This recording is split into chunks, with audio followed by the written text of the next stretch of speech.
I should just start out with a short background. My mother is a native to South Korea, and my father was an American soldier stationed during the early 80s. They met each other by their mutual love of music at a local lounge there. My father was filling in for a sick piano player, and my mother was employed as the singer. It was a fairy tale story eventually leading up to the birth of me and my little brother.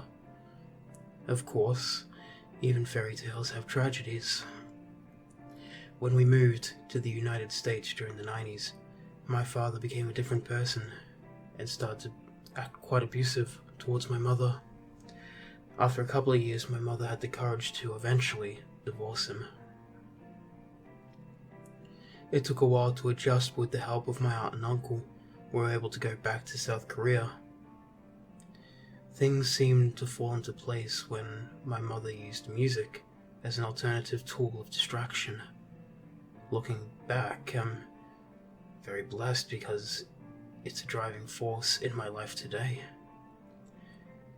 This incident happened during the time I was around 11 years old, living in Seoul. My mother was working 2 part-time jobs to support us. Regardless of difficult times, she wanted me to continue to play the piano and enroll me in piano lessons at the local music school. That's where I met him, my piano instructor.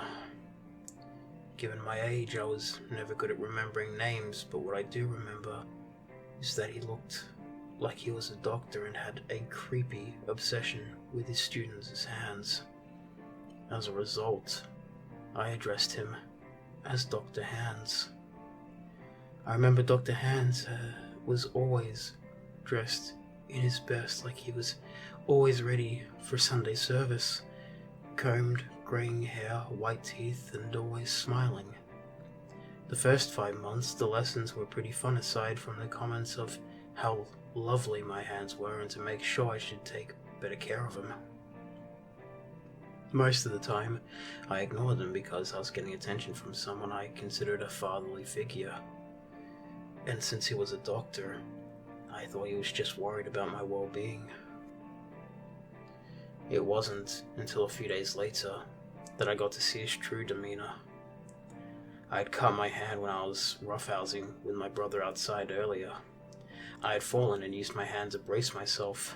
My right hand ended up getting cut on a sharp rock.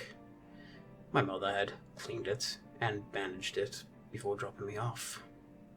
When I got into the classroom, Dr. Hands was waiting for me, and when we sat down, he noticed my hand and demanded to know what happened. As soon as I finished telling him, he got very angry and went on a rant about how a pianist's hands were an important tool. Things started to get worse as time went on. First, it was just a simple gesture of affection, like a kiss on top of the forehead. Now in South Korea, it's normal for people to show affection to children. I didn't mind the attention at all. I was used to the elderly ladies constantly pinching my cheeks and giving me kisses. Then, the shoulder massages happened, where he would lean in as I played a couple of the piano pieces. I shuddered when he would whisper things into my ear, like "that shirt looks pretty sharp," or "your hair smells nice." One time, it progressed to thigh rubbing and then his hand sliding between my legs.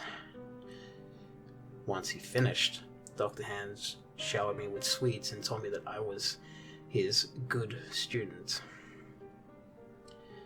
As a naive boy, I fell for it.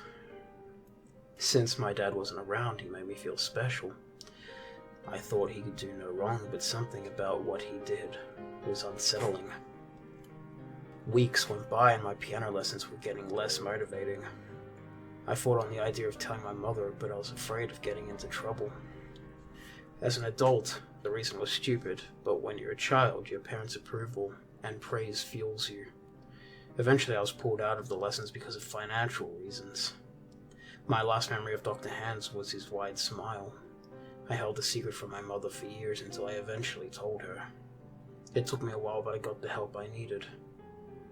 17 years later, I'm still haunted by the memories, but it hasn't stopped me from performing and singing. I'm grateful to my friends and family for their moral support throughout the many years of hardship following the incident. Without them, I feel like I would have succumbed to my depression and just given up on life.